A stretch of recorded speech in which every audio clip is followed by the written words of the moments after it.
This one is from Damien. I was hit by a drunk driver. He had no license and no insurance. I spent a week in the hospital. What do I have to do to get my medical bills paid?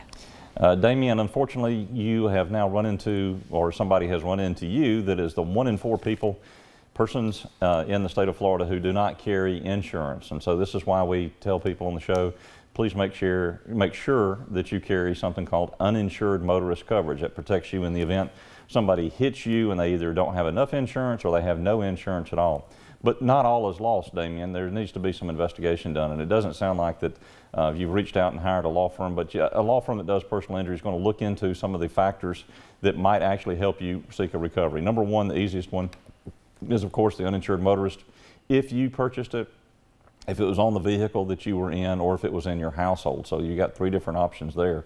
Also, the investigation would include who is the owner, registered owner of the vehicle that hit you.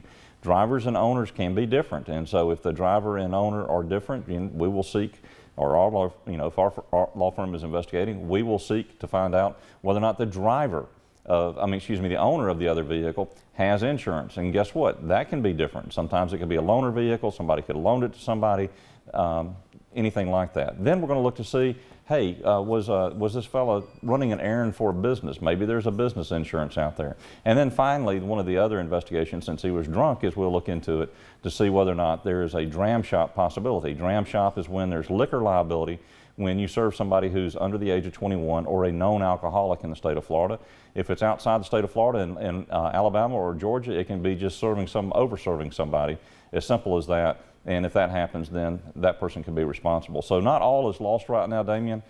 So you need to seek out an attorney who has the overall ability to do the investigation, both financially and with experience. Let that attorney do the investigation for you and uncover all of those stones.